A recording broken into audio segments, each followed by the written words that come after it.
Dude. It's fucking nuts. Fastest car I've ever been in. Faster than the 335? It spun fourth, bro. It spun fourth and it went to like 120. Did it go straight? What?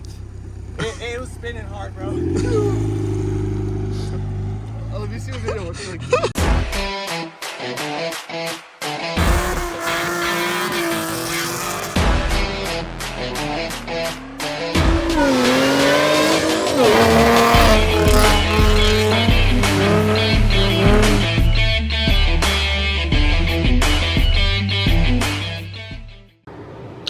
What's up, guys? Welcome back to Roddy's Rides. I'm your host, Roddy. We upload every Tuesday, give or take. We try our best to upload every Tuesday. But given that, I wanted to talk about this video. So this video is going to be a little bit different. I'm calling this my transition video. This video should be it should be hopefully the last video of my car running like how it is. So, I want to talk about this past weekend first before we get into the new stuff. So this past weekend, my buddy Armando was actually getting his Honda Civic dynoed, and we went out to a place in Killeen, which is pretty close to my house, about an hour's out. And went out there, had a great time, and I wanted to show some footage. I didn't really do any talking or vlogging just because it wasn't really my place. Also, I wasn't the one reaching out, so I didn't want to just bring the camera and start shoving in people's faces. But had a really cool time. The gentleman there, I forgot what the place is called. I'll remember it, of course, once I start editing it. But the gentleman had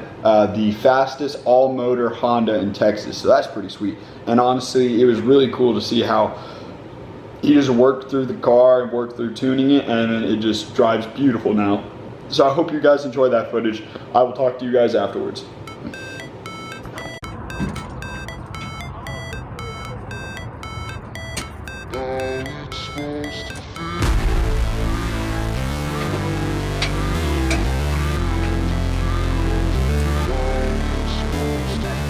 Look at that damn little rolling cola getting off the front trailer. Yeah.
This thing is so fucking fast, bro.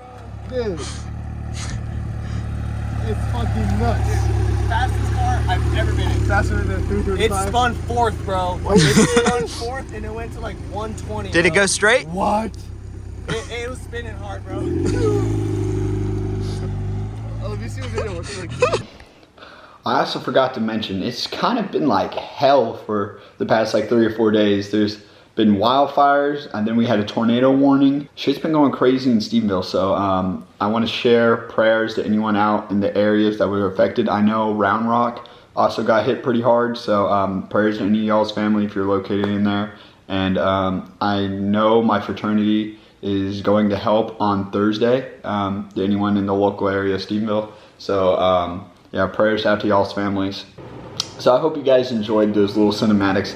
I've been trying to play around and try to get a little bit better with it, but yeah, so first off, so with my car is running a little bit better. So this weekend, what did I do?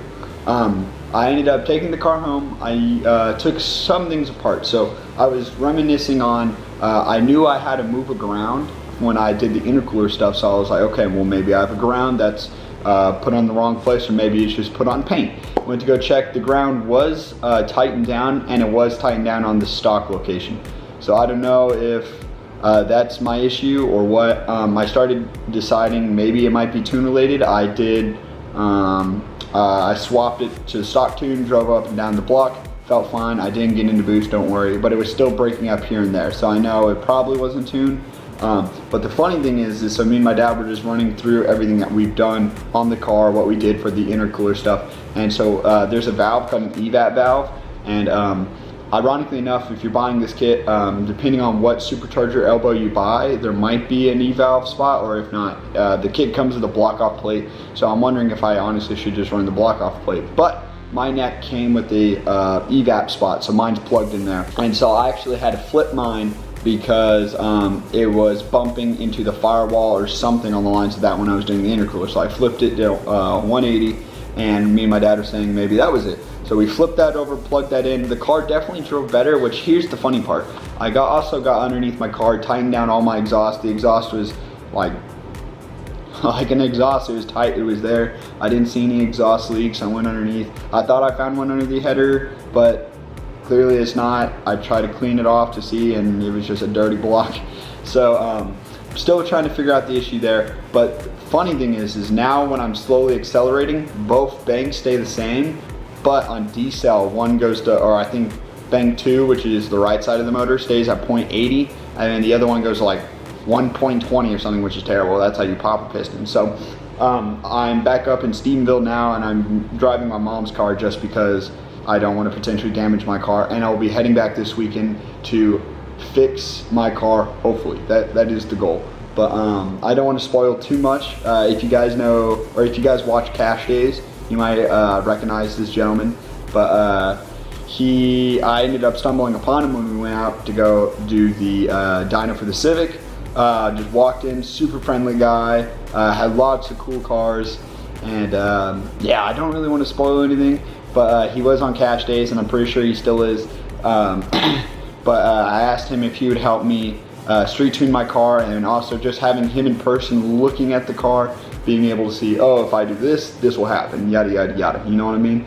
And so nothing against Auto Mafia, but it's kind of difficult to get a custom kit tuned when you're doing it over emails, because they can't see the car, they can't physically have their hands on, so they're just generally doing, like, I don't want to say ideal work over emails, but it's like you're not there, you know what I mean? So by having someone in shop looking at the car, hands-on and tuning it, it should hopefully fix all my issues and go from there. So fingers crossed, and I'm excited to see how that, or I guess how this weekend turns out. So hope to see you guys for that video too. And I think that's all I really got to say. So yeah, I hope you guys had a great day, and I hope you guys enjoyed this little transition video. I'm looking forward to see you guys next week. Roddy's Rides, out of here. Oh, shit.